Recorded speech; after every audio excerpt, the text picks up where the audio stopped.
Hey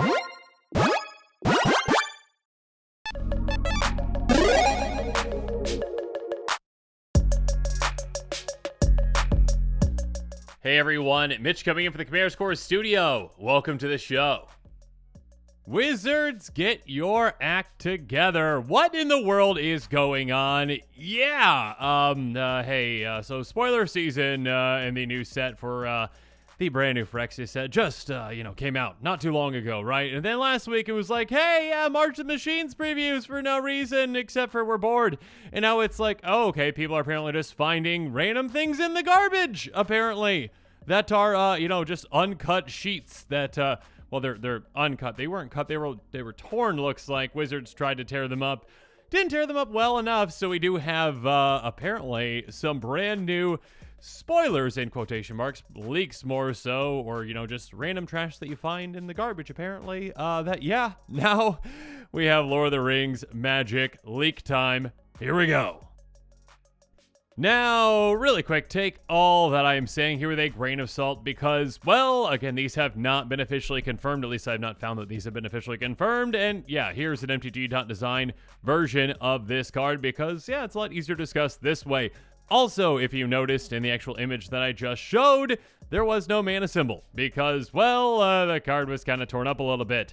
That being said, I am going to be making the assumption that this is a single black mana. It might be one in a black or, black, but I'm guessing it's just a single black. I'm guessing WotC is going to be, I'm not going to say pushing the card, but yeah, making it a pretty desirable card for a couple of formats, of course, including Commander. Regardless, let's go through it. 2/1 Halfling Horror, Gollum the Conspirator. That costs, again, my assumption is a black mana. Whenever Gollum attacks, look at the top 2 cards of your library, put them back in any order, then choose land or non-land.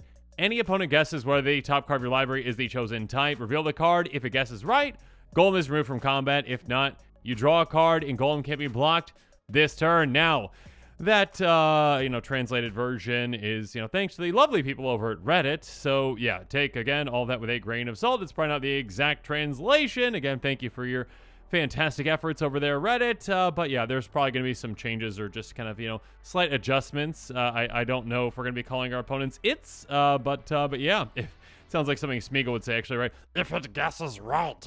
Yeah, a terrible Smeagol impression. Anyways, regardless, a very interesting concept for a brand new commander. Incredibly low to the ground. Again, the assumption that it is low to the ground. Kind of like a Norin the Wary, kind of like that. That's kind of where I'm getting the vibes from, essentially, right? A 2/1 low to the ground creature you get out right away. You're going to be swinging all the time with this because there is absolutely no reason not to.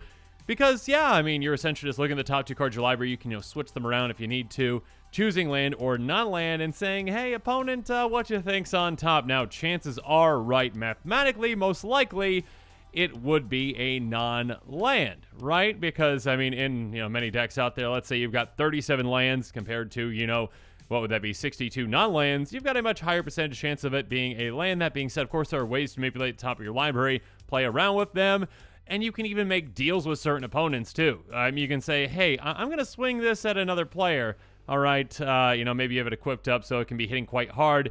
Pick the right one, and I won't be swinging at you, okay? You can make deals like that. Regardless, again, you're going to be attacking no matter what, because even if the opponent guesses right, Gollum just is removed from combat. So Gollum is not in danger. And if the opponent guesses wrong, you get an incredible benefit. Again, you get to draw a card, which is great. Again, a low-to-the-ground creature that can draw you a card potentially every single turn. Probably not going to happen that way, but yeah, potentially every single turn.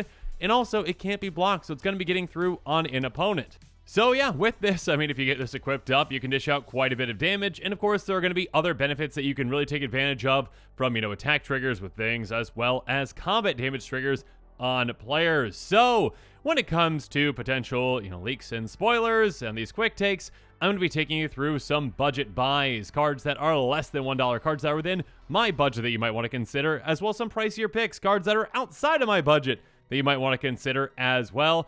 And I will have those links to the cards in the description below. But again, take all this with a grain of salt. You might not want to pick up any of these cards yet because, well, Yeah, the card has not been officially confirmed, though it looks incredibly legitimate. And if I had to guess one way or the other, I would definitely say it's legitimate. But again, I could be wrong. So, first up, like I said, in our budget buys, we've got cards that are less than $1. Let's start with cards like Explorer Scope, Inquisitorial Rosette, and Argentum Armor. And yeah, like I mentioned, hey, Gollum, we can attack with Gollum every single turn, no matter what, not having to worry about Gollum's health and safety because, well, not because we don't care about Gollum, but because, again, Gollum is essentially protected in combat no matter what. If the opponent decides, hey, I'm going to guess correctly, and then they do, oh, unfortunately, yeah, we don't get to come through with Gollum, but we get to remove Gollum from combat, so we can still take advantage of attack triggers, which can be added to Gollum, like, Explorer Scope. Hey, it's an equipment, you attach this to Gollum. Whenever Gollum attacks, then look at the top card of your library. If it's a land, you may put it on the battlefield tapped. And of course, again, since you can, work around with those top cards of your library, there might be ways to play with that to ensure that you're going to be hitting more lands than not. Or you can have this trigger stack first, so you can get a land off the top of your library if you already know it's there. The Rosette has whenever equipped creature attacks, you get a 2/2 White Astartes Warrior creature token with Vigilance that's attacking. Then attack creatures get menaced until end of turn, so you can build up an army throughout the game, making more and more creatures. And yeah, there are other equipment like this that can help make more and more creatures, and also giving a creature's menace can definitely help out. Argentum Armor. This can help your little Golem hit incredibly hard. Again, +6/+6. So Golem's going to be hitting for 8, being a 3-shot KO on any opponent. And on top of that, whenever Golem attacks, you destroy target permanent, so you can take out a lot of things throughout the game. So yeah, definitely a lot of ways to take advantage of Golem essentially being safe on your turn. And again, let's say that, a good amount of the time you're able to get Gollum through, essentially, because again, either you can make a deal with an opponent that, guess in the way that you want them to guess, or, an opponent just happens to guess incorrectly. Well, you can take advantage of some combat damage triggers as well on players like Mask of Memory, Gold Vein Pick, and Quietus Spike. Mask of Memory says when deals combinator to a player, you may draw 2 cards if you do discard a card. So dig down further into your deck. Yeah, some great, card advantage / looting right there. Gold Vein Pick. Whenever crypt creature deals combinator to a player, create a treasure token. So now Golem can help, get your the treasures, the preciouses. Sorry about that. Yeah, but be able to help build up your mana resource essentially by making more and more treasures for you. Quietus Spike. This one can be quite deadly. Crypt creature has Death Touch. That's nice. Again, not really all that necessary for Golem, unless you're utilizing Golem for, blocking, because creatures your opponent's control can basically never block Golem. Regardless, whenever crypt creature deals counter to a player, that player loses half their life rounded up. So yeah, that is much more impactful and can be a massive way to take your opponents out very quickly.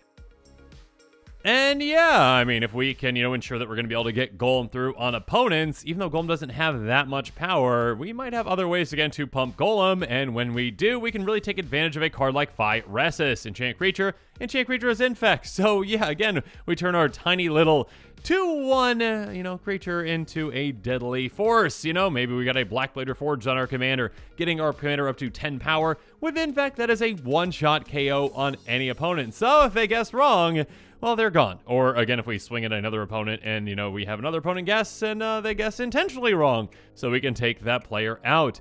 Speaking of taking things out, Ghoul Caller's Bell. Again, we've got a lot of top of the library manipulation already with our commander. Maybe we want some other ways to do so as well, like Ghoul Caller's Bell. Hey, if we know we got certain cards on top that we really don't care about, we want to actually mill into our graveyard, cool. Play something like this. Tap each player puts the top card of the library in their graveyard. Mill everyone 1. And there's plenty of other effects like this as well. Or, we utilize something like Greed. Hey, pay a black, pay 2 life, draw a card. So, yeah, if we know that we've got some really juicy things on top that we want to get to, because, again, Golem is going to reveal those to us, sure, just pay some mana, pay some life, draw some extra cards, dig down deeper. But now it's time for us to move on to our pricier picks to consider, the cards that are outside of my budget. And yeah, Vorpal's Sword was the first one that came to my mind. An incredible card with this commander. Crypt creature gets +2/+0 and has Death Touch.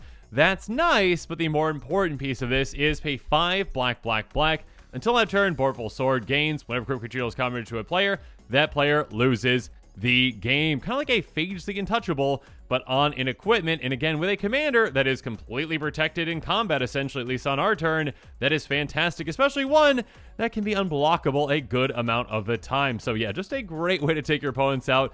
perhaps unexpectedly, with this kind of a card. Grafted Exoskeleton, again, Infect can be great with this commander. +2/+2 and Infect, making our commander into a 4/3 at the very least, so a 3-shot KO on any opponent. And again, even if we just, somehow get, +1/+1 in any other way, essentially, getting our commander to a 2-shot KO is huge, and yeah, getting to a 1-shot KO from there is not that much difficult either. Dowsing Dagger, though, another way to take advantage of our commander getting through. Enters the battlefield, sure, we give someone some plant tokens, who cares? +2/+1, that's nice. Most importantly, whenever a creature deals counter to a player, we can transform Dowsing Dagger. It's going to flip over to a land that can tap for 3, so yeah, another great way to ramp with this kind of a commander. And speaking of taking advantage of getting through with a commander like this, the Sword Cycle, of course, can help do that as well. Sword of Hearth and Home, Sword of Fire and Ice, Sword of Feast and Famine, just to name a few, all of which, get +2/+2, pro 2 colors, so that is lovely. Sword of Hearth and Home, pro green, pro white, Sword of Fire and Ice, pro red, pro blue, Sword of Feast and Famine, pro black, pro green, all of which can protect our commander in a variety of situations.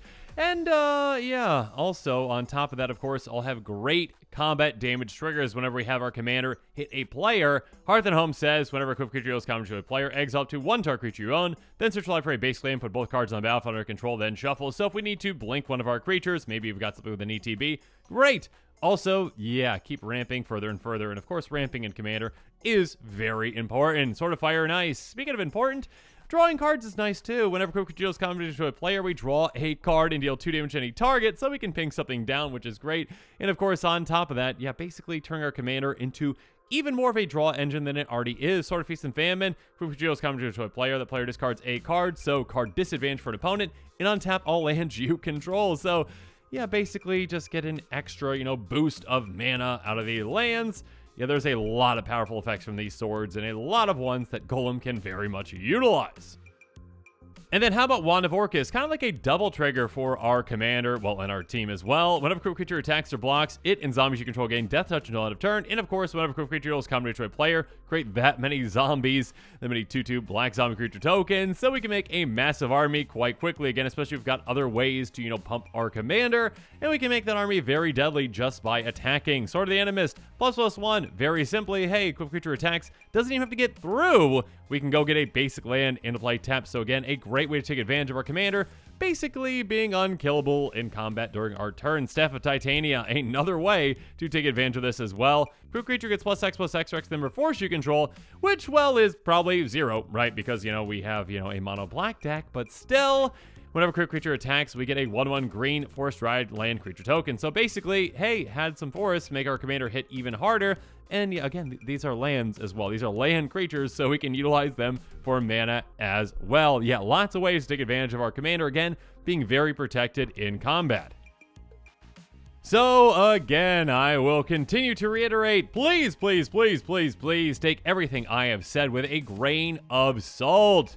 This is, again, basically a leak. Again, it's something someone found in the garbage somewhere, and it looks incredibly legitimate, an uncut sheet that has been ripped and torn and discarded and tried to be, hidden from the world, but apparently someone found it. Not gonna ask questions on, how they went about finding it, if they were just, diving through the dumpster at WotC, maybe, who knows? But it looks like, we're getting some way too early previews for Lord of the Rings, a very exciting new concept for a commander, again, incredibly low to the ground, with kind of like, a factor fiction kind of question, essentially, like, pick, Mr. Hobbit says, pick, choose your path. Oh, okay, that was terrible. But basically a lot of exciting things that you can do with this commander, a lot of ways you can really take advantage of this, commander being, kind of, untouchable during combat on your turn. So a lot of cool ways that you could build around it. Let me know your thoughts on it in the comments below. Again, if you are interested in the cards, that I talked about in this episode that I would build around it with, make sure you check out that link in the description below. But again, I urge you to please, maybe wait until this is confirmed to be a real card to pick some cards up. So with all that said, I am definitely excited to see what the future holds for this set, and to see if this is an actual card. And with that, today's episode is coming to a close, so it's my turn to hear from you. So in the comments below, let me know what your thoughts are on it. And of course, as always, thanks again and have a good one.